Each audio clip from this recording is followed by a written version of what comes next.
And now, the best 60-ish seconds of your week. The Fall Classic, the World Series, came to an end.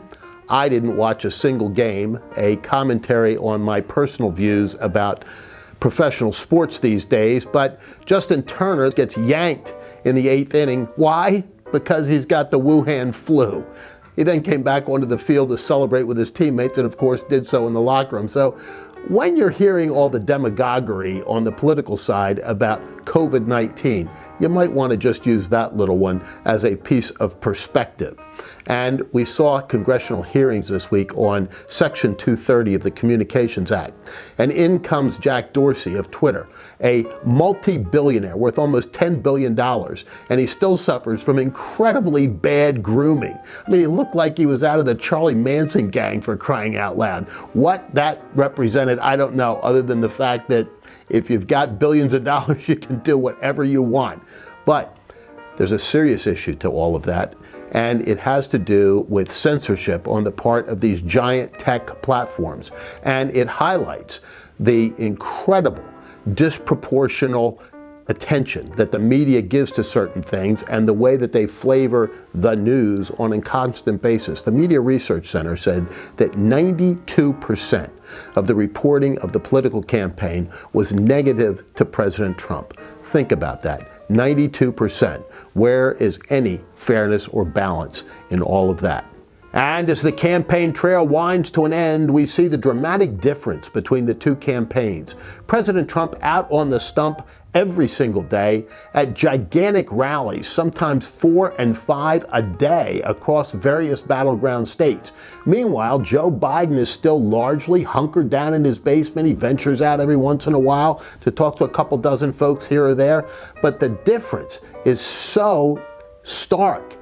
I've worked in a couple of presidential campaigns, and at the end of the road, they all look very tired. The candidates can't often use their own voices. They're shot. But President Trump is like the Energizer Bunny. He continues to increase in his strength, vitality, and you see it on the part of his supporters. He draws strength from them, and they from him. That's going to be a plus going into Election Day. And also at the end of the campaign, we see some new issues emerging, most notably real serious questions about the conduct of Hunter Biden and his father.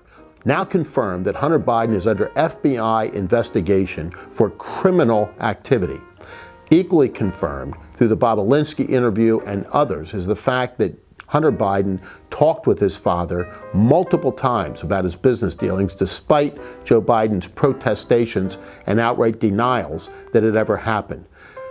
Unfortunately, that story didn't come out earlier in the campaign. How much impact it's going to have remains to be seen because, as with the 230 hearings, Twitter and others, Facebook in particular, put the kibosh to the story for a long time. And so it's now just emerging as a significant campaign story.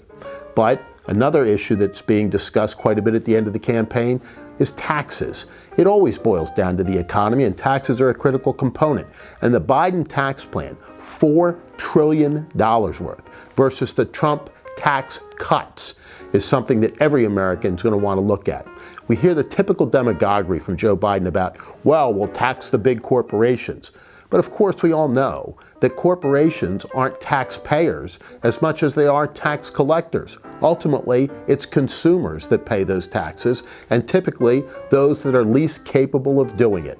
It isn't the fat cats that are hit by high corporate taxes, it's the little guy. And so I think that taxes will be something that folks will be discussing as they sit at their breakfast tables the next few days, talking about who they're going to vote for on November 3rd. Finally, the economy generally, and the markets in particular, which had a really tough week. In fact, the toughest week since the beginning of the pandemic back in March. And I said earlier this year that if the markets were at 30,000, they were approaching that, and that was like the golden number. If I said that if they were at 30,000, that Donald J. Trump was unassailable in re-election.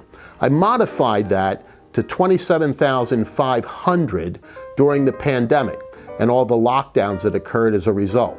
This week, unfortunately, with the big slide, they're down at 26,500. So we'll have to see how that all fleshes out.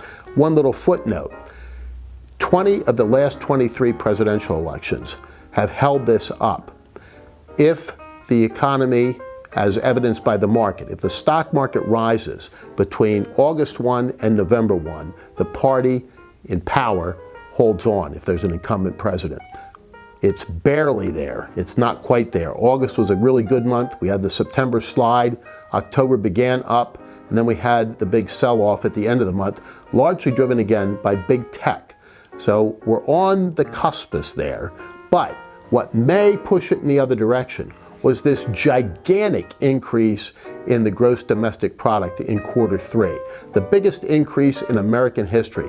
On an annualized basis, 33.1%. That's an indication of where the economy is headed. And you've got all sorts of economic indicators now looking towards really bright Q4 and Q1 of next year. Housing starts, durable goods, even consumer confidence, way up. So the Trump economy, which did so incredibly well before the Wuhan flu hit, is now back in stride, and the president is making his case for 4 more years based upon being able to lead that comeback.